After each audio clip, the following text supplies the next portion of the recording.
जी, hello दोस्तों, मैं हूँ कंवर चीमा। उम्मीद है आप लोग ठीक होंगे। दोस्तों, भारत के वज़ीर-ए-आज़म नरेंद्र मोदी 3 दिन के ट्रिप के ऊपर जो है वो 2-3 इम्पोर्टेंट मुल्कों में निकले हैं और कहा ये जा रहा है कि शायद नरेंद्र मोदी ये समझते हैं कि जी7 में जो इनको इन्विटेशन मिला है, ये उनकी कामयाब डिप्लोमेसी, उनकी कांस्टेंट रेलेवेंस की वजह से मिला है।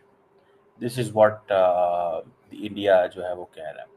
And other than that, Narendra Modi साहब जो हैं वो क्रोएशिया जा रहे हैं और साइप्रस जा रहे हैं। ये ऑब्वियसली बड़ी सिग्निफिकेंट पोजीशंस हैं यहाँ पे साइप्रस। और इसकी उसकी वजह ये है कि कहा जा रहा है कि मोदी साहब बहुत जल्द साइप्रस में पहुँच जाएंगे। और मैं आपको, जिन लोगों को नहीं पता, बताता चलूँ कि जो साइप्रस है इंडिया के लिए बड़ा मैटर करता है। साइप्रस इंडिया के लिए बड़ा मैटर करता है। वो कैसे? मोदी साहब साइप्रस पहुंच रहे हैं। 20 साल के बाद कोई Indian leader, last time Atal Bihari Vajpayee Cyprus गए थे। ठीक है जी। और इससे पहले कहा जाता है कि जवाहरलाल नेहरू जो हैं वो गए थे। और उस वक़्त की जो जवाहरलाल नेहरू ने भी जो एक ओल्ड कनेक्शन है, वो बिल्ड किया, particularly non aligned movement, NAM का जो कनेक्शन है, वो बिल्ड किया था। और साइप्रस की जो लीडरशिप है, वो भी इंडिया आती-जाती रही है माज़ी के अंदर में भी।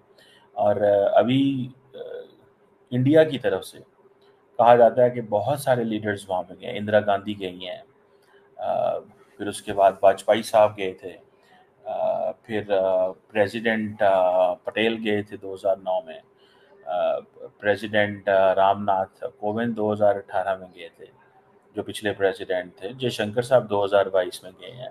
तो ये बड़ा इम्पोर्टेंट है साइप्रस उनके लिए। साइप्रस इसलिए इम्पोर्टेंट है बिकॉज हमेशा साइप्रस जो है वो उसने इंडिया की जो मेंबरशिप है यूएन सिक्योरिटी काउंसिल की, उसको हमेशा वेलकम किया है, सपोर्ट किया है, बैक किया है। उसने हमेशा इंडिया की जो India US civil nuclear agreement है उसमें सपोर्ट करता रहा, आईईए में सपोर्ट करता रहा। So Cyprus is a country which has bin helping and promoting India allot.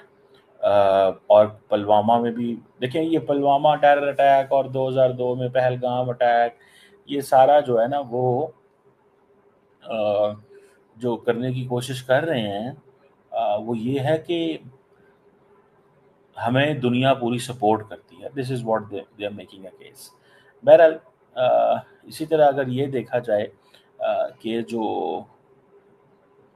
Indian leadership का साइप्रस जाना इस मौके पे इज़ सिग्निफिकेंट।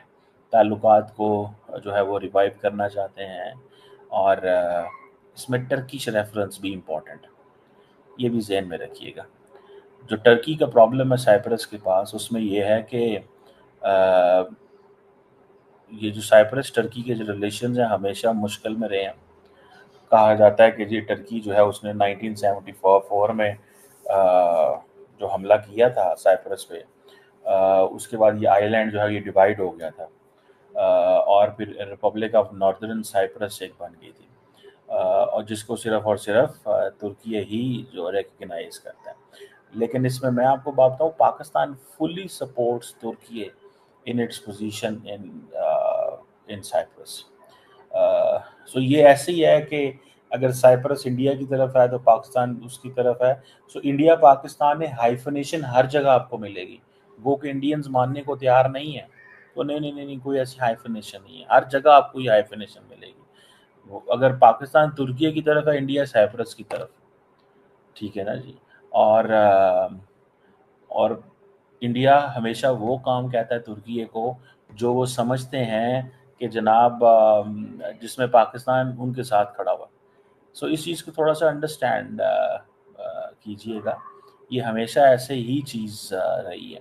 बहरहाल सो ये हाइफनेशन हर जगह पे है। और तो इंडिया जो है वो साइप्रस को टोटली सपोर्ट करता है इन एवरी वे।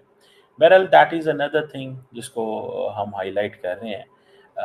लेकिन ये ज़हन में रखने की ज़रूरत है इसी तरह क्रोशिया का जो विजिट है, कहा जा रहा है कि मोदी साहब फर्स्ट इंडियन प्राइम मिनिस्टर है जो क्रोशिया जाएगा। और मोदी साहब जो है वो अपनी रीच बढ़ा रहे हैं। अ, ये कह रहे हैं कि हम सेंचुरीज ओल्ड ताल्लुकात को बेहतर करने जा रहे हैं। और दूसरा, क्रोएशिया जो है वो इंडिया को समझता है कि वो एक इम्पॉर्टेंट प्लेयर है, ठीक है जी। इस सेंस में उनका ज़ाहिर बात है एक व्यू है इंडिया का इस हवाले से, और वो मुसलसल जिसे कहते हैं ना लगे हुए हैं। सो मुझे ऐसे लगता है कि ये इंडिया यूरोप के साथ एक लार्जर कनेक्शन बिल्ड कर रहा है। Croatia is just all that, एक लार्जर कनेक्शन बिल्ड करना चाहता है कि हमारे यूरोप के हर मुल्क के साथ ताल्लुकात, ठीक है। This is what I think India wants, कि हमारा जो जिसे कहते हैं ना जो रिलेशनशिप है वो सिर्फ ये नज़र नहीं आना चाहिए कि हम सिर्फ एक ही मुल्क, एक मुल्कों के साथ है। हमारा ताल्लुक हर एक मुल्क, ये जो लॉजिक इंडिया की है, मैं उस लॉजिक को देखते हुए बता रहा हूँ कि मोदी साहब जो हैं वो ज़ाहिर बात है इस चीज़ को मेक श्योर करना चाहते हैं कि हर कीमत के अंदर एट एवरी कास्ट ये मेरा पता चले कि मैंने इंडिया की जो फॉरेन पॉलिसी है उसको मैंने डायनामिक बनाया। ये मोदी साहब का इज़ अ ड्रीम, ये उनका एक ड्रीम है जिसके ऊपर वो काम करना चाहते हैं और काम कर रहे हैं। So that is why in fact he is basically asking many people in the reason के हमें यूरोप के तमाम ममालिक के करीब होने की ज़रूरत है। कोई ऐसा मुल्क रह ना जाए जिसको हम कह सकें कि भाई इससे हमारे अच्छे ताल्लुकात नहीं हैं, या ये you know they just want to give an example कि हमें हर कीमत पे हर जगह पे हमारा एक लेन देन ताल्लुक यूरोप में होना चाहिए, और ख़ास तौर पे वो ममालिक जहाँ पे जो मुस्लिम पॉपुलेशन भी इनके करीब है। ज़रा इसको थोड़ा स्टडी करेंगे तो सर्बिया इज़ अनदर प्लेस, ठीक है जी। क्रोशिया इटसेल्फ बड़ा खूबसूरत है, इसमें कोई शक नहीं है। क्रोशिया की आप अगर वो देखेंगे, मैं अगर नक्शा दिखा सकूं आपको तो you will love the place. Crochet एक वो जिसे कहते हैं बड़ा मुल्क है। देखें इसकी हंगरी है, सर्बिया है, बॉस्निया है, स्लोवेनिया है, ठीक है जी। गल्फ ऑफ वेनिस है, इटली के करीब करीब जाके लगता है। सो इसकी जो स्ट्रेटिजिक लोकेशन है दैट इज़ वेरी सिग्निफिकेंट है। स्ट्रेटेजिक लोकेशन इसकी वो पंजाबी कहते हैं ना माड़ी नहीं है, ठीक है। और एक तरफ जो है वो आप देखें कि ये सारे का सारा फिर उसको जो उसकी खूबसूरती बहुत ज़्यादा है। क्रोएशिया की जो खूबसूरती बहुत ज़्यादा है, और पूरे के पूरे यूरोप के अंदर देखे ना एक साइड पे कोसोवो है, ग्रीस है, ठीक है। थोड़ा ऊपर चले जाएं सर्बिया के तो रोमानिया है। So Croatia is a very strategically located place. मैंने आपको बताया कि बेसिकली नरेंद्र मोदी साहब मैसेज देना चाहते हैं कि मैंने पूरे के पूरे ताल्लुक यूरोप के साथ जो ताल्लुक है उसको रिवाइव किया। That is basically a major signalling जो वो करना चाहते हैं, और वो कर रहे हैं उस सेंस में। और किसी हद तक वो कामयाब है। मैं आपको बात बताऊं, मोदी साहब ये सिग्नलिंग देने में बिल्कुल कामयाब है कि हाँ जी ये हमारे लिए इम्पॉर्टेंट प्लेस है, हम इसमें इंगेज होना चाहते हैं, so on and so fourth. बहरहाल लेट्स सी इससे क्या निकलता है। लेकिन जो असल दौर है, ठीक है ना जी, जिसकी जिसकी गूंज दुनिया में है, जो असल दौर है वो तो नरेंद्र मोदी साहब के पुराने दोस्त जस्टिन ट्रूडो के गाँव का दौरा है, कनाडा का दौरा है। गाँव कह रहा हूँ, क्या है हमारे लिए हर चीज़ गाँव ही होती है कि जो गाँव के रहने वाले हम देसी लोग होते हैं। तो बहरहाल ये चीज़ जो है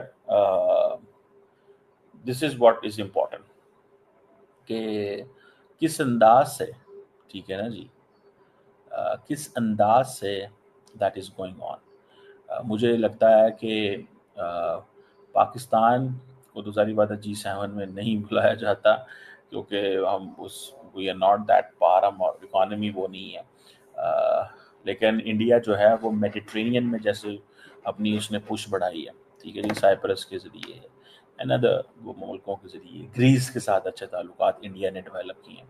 इंडिया बेसिकली जो India middle east Europe economic corridor है ना उसको लेके चलना चाहता है, लेकिन India is facing a lot of resistance.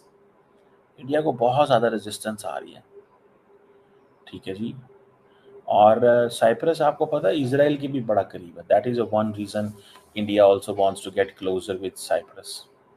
Cyprus कहते हैं कि साइप्रस और इजराइल ने एक इलेक्ट्रिसिटी लिंक का बिल्ड किया हुआ है थ्रू अंडर सी केबल, और कहा जाता है कि ये जो India middle east economic corridor है ये उसके लिए बड़ा इंपॉर्टेंट है, ठीक है जी।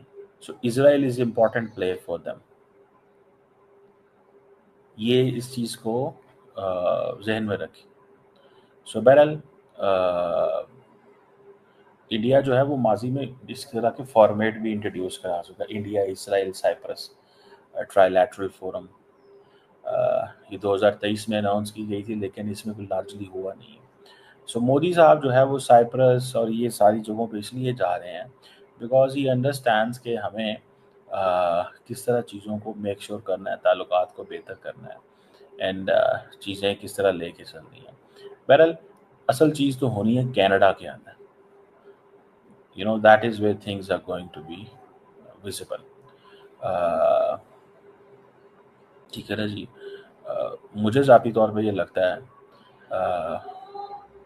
कि पाकिस्तान जो है उसको इस चीज़ को हमेशा के लिए महसूस कर लेना चाहिए कि यार इंडिया अपनी इकोनॉमी की बेस के ऊपर ऊपर गया है। सो हमारे पास कोई चॉइस नहीं है but to improve the economy, ये है हमारे पास चॉइस। मैं इस चीज़ को जिसे वो कहते हैं ना देखता हूँ, ठीक है ना। हमें अपनी इकोनॉमी बेहतर करनी चाहिए, वरना जिस तरह नरेंद्र मोदी जो है वो G7 में जाके बैठ गए हैं, that is because of the economy ना, कोई और चीज़ तो नहीं है। कि अगर है तो मुझे भी बताएं उस चीज़ के बारे में।